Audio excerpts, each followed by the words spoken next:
Welcome back to another exam walkthrough. We're going to be doing 2025 Jan Unit 4, question number 10 and question number 20. Okay, so question 10 tells us a charged capacitor C1 stores energy W1, a charged capacitor C2 stores energy W2. C1 has half the capacitance of C2 and C1 is charged to half the potential difference of C2. Okay, so we know that the energy stored in the capacitor is given by the formula half QV. Now we can't use this formula here because we don't know what Q is. They've given us only information about the potential difference and the capacitance. And we know that the charge stored is equals to C times V. So we can input that back in the formula and we're going to get W is equals to half CV times V. That's going to give us half CV squared. So that's what the formula we're going to be using now is going to look like.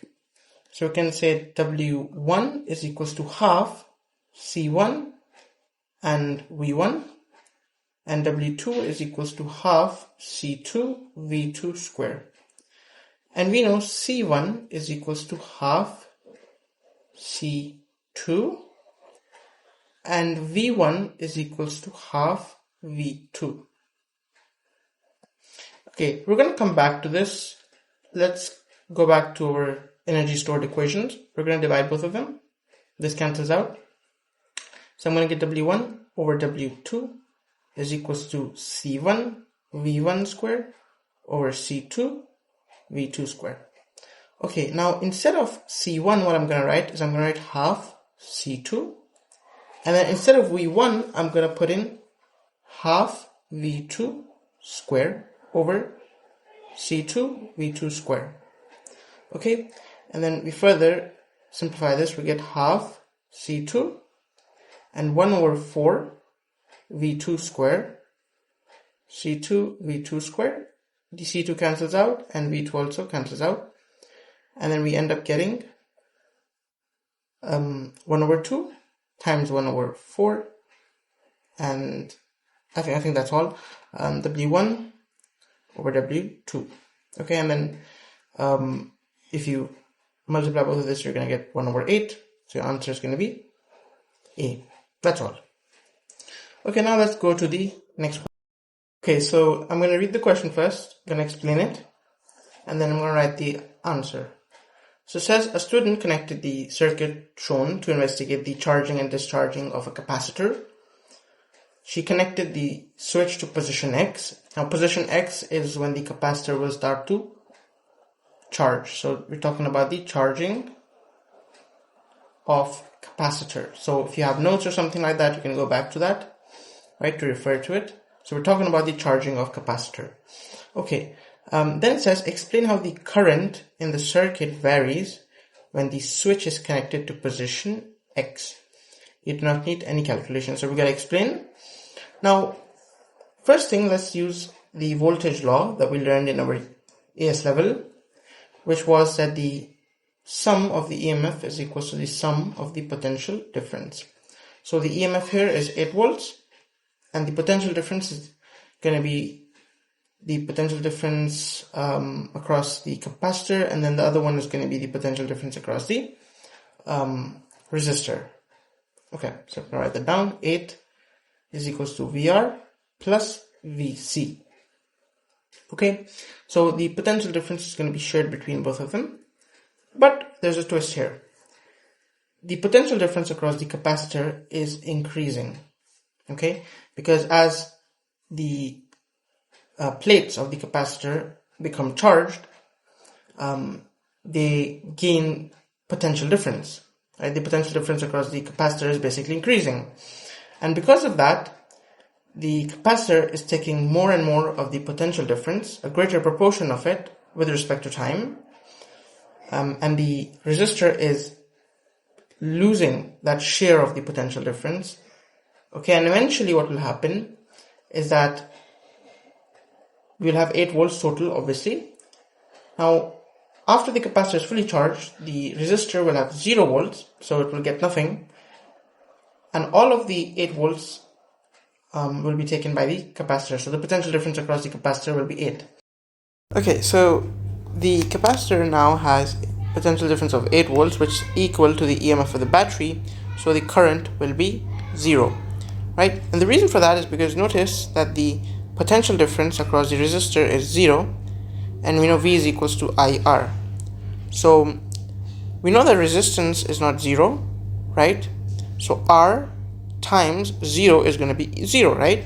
So that's why we can say that the current is 0. That's why the potential difference across each resistor is 0, right? And the potential difference across the capacitor will oppose the EMF of the battery, right? So it's opposing, and so the electrons won't be able to flow because they're getting pulled from both sides by equal amounts. Okay, so that's that. Now I'm gonna be a bit more systematic with the next explanation that I'm going to give. So we're going to go step by step here. So first, at the start, let's say in the middle, and then at the end. Okay, so at the start, our voltage will be going to the resistor. So all 8 volts to the resistor and 0 volts to the capacitor. Okay, so that's going to be for the start.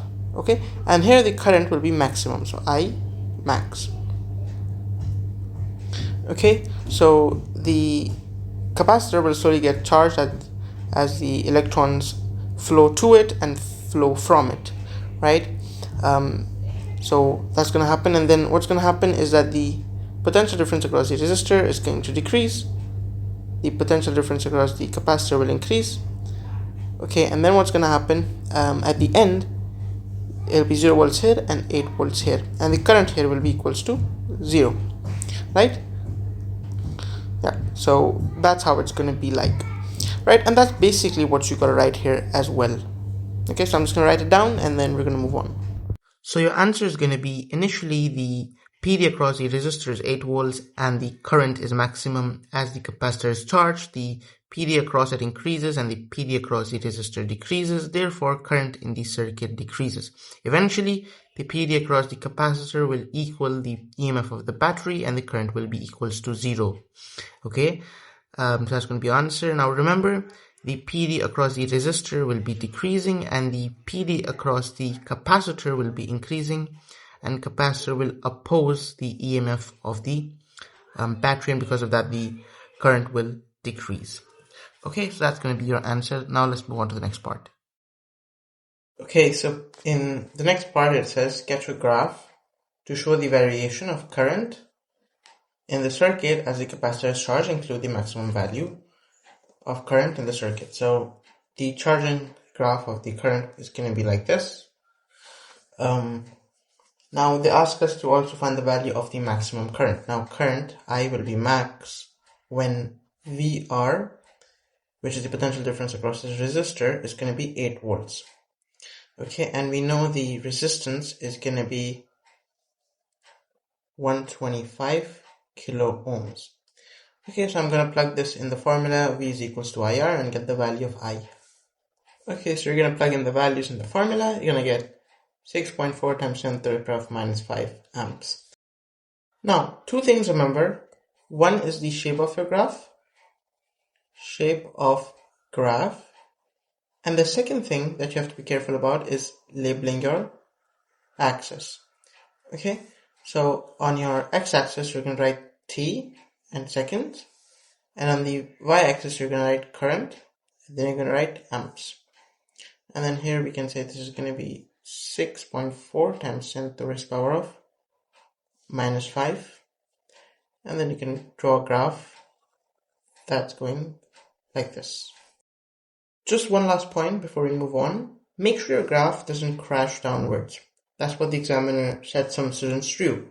Make sure it takes some time to approach the x-axis. Alright, that's all. Now let's move to the next part.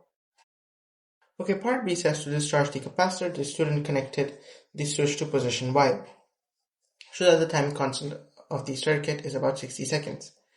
So time constant is equals to R times C. Resistance is going to be 125 times 10 to the power of 3. The capacitance is going to be 470 microfarads, so 470 times 10 to the power of minus 6. You get 58.75 seconds, so 58.8 seconds, which is approximately 60 seconds. Okay, so that's going to be that for 2 marks. Now let's move on to the next part. The next part says, the student connected the switch to position Y for a time of 3 minutes. Determine using the time constant of the circuit the percentage of the original potential difference remaining across the capacitor. So T is equal to 0. Initially, the potential difference across the capacitor is going to be 8 volts. Okay, let's say this, let's call this V naught. Okay, V naught. Alright, now we know the formula V is equals to V naught E minus T over RC. We're just going to plug in the values here, so we're going to get 8 E minus, now time here is going to be 3 minutes, so 3 times 60, and then this is going to be 58.75, which we found out before, right? So time I changed into seconds, plugged in the time constant value we got before, and just get the value of the potential difference across the capacitor after 3 minutes. So you're going to get 0.37 volts, okay? And now we'll find this in percentage. Okay, so we're going to get 0.37 divided by 8 times 100. So we'll get 4.67 percentage. So 4.7 percentage. So basically, after 3 minutes, 4.7 percentage of the initial potential difference, which was 8 volts, is left over. Okay, so that's going to be the answer to this question. Let's move on to the next part. Okay, part C says after the capacitor was fully discharged, the student connected the switch back to the position X to recharge the capacitor. The student used the voltage sensors to measure the potential difference VC across the capacitor and the potential difference VR across the resistor. Both sensors were attached to a data logger. The output from the data logger is shown below. So we've got the charging. Remember, this is going to be charging. And we are seeing the charging of the capacitor, and then the potential difference across the resistor is going down. And then it says determine the value of the potential difference and the value of time where the 2 lines intersect. So this point right over here. Okay, we're going to have a potential difference V here and a time T here. Okay, so what I'm going to do now is I'm going to use the voltage law, which says the sum of the EMF is equal to the sum of the potential difference. So sum of EMF is going to be 8, potential difference is going to be VR plus VC. Now at the point where they both intersect, the value of VR and VC is going to be the same, right, at this point. So both of these are going to be the same thing. So instead of writing VR and VC, I can just write it as V plus V, because both are same, is equals to 8. So then I get 8 is equals to 2V, and V is equals to 4 volts. Now that we found out the value of V at the point of intersection is 4 volts, now we're going to find the time. Now for that, I want you to look at this graph right over here, the graph of the potential difference across the resistor. So the potential difference across the resistor is VR is equals to I times R. Now we know the equation of I is equals to I naught E minus T over RC, right? That's the equation that tells us that the current is actually going down and becomes 0 eventually. So yeah. Now I'm going to plug that in to our equation here. So we're going to get VR is equals to I naught times E minus T over RC times R. Okay, now notice very carefully what I'm going to do here. I'm going to swipe these around. So I'm going to get VR is equals to I naught R E minus T over RC. Okay, now we're going to focus on the I naught and the current. So I naught times R is V naught, right? Because remember, when the current across the resistor is maximum, the potential difference across the resistor is 8 volts, which is V naught. Then we're going to get the equation VR is equals to V naught E minus T over RC. Okay, so there you go. I've shown this equation as well. You can also just look at the graph and tell that this is kind of similar to the discharging graph of the capacitor, so you can also just directly say that VR is equals to V naught E minus T over RC, and you can solve it from there. But this is how we properly get to this equation. So now what we're going to do is we're going to use this equation.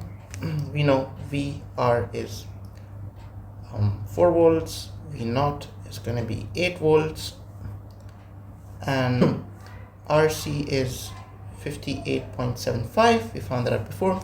Just plug in the values and solve it.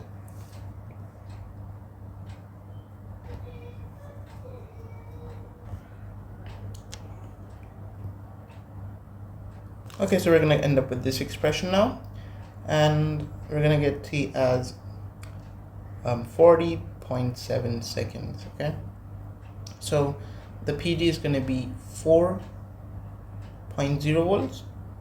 You have to write the answer in 2SF, you can't write it in 1SF. And then time is going to be 41 seconds to 2SF. Okay, now let's move on to the next part. Okay, then part D says the student connected a second identical capacitor in series with the first capacitor. She connected the switch to position X to charge both the capacitors. Explain how the magnitude of the charge stored on each capacitor compares with the charge that was stored on the single capacitor. So I'm going to draw a bit of a diagram here. So we've got two capacitors, we've got the battery, here we've got a single capacitor.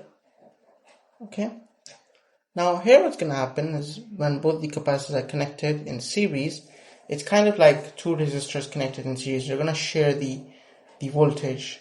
So if you have 8 volts here, it's going to get 4 volts, it's going to get 4 volts, 8 volts here, we get 8 volts here.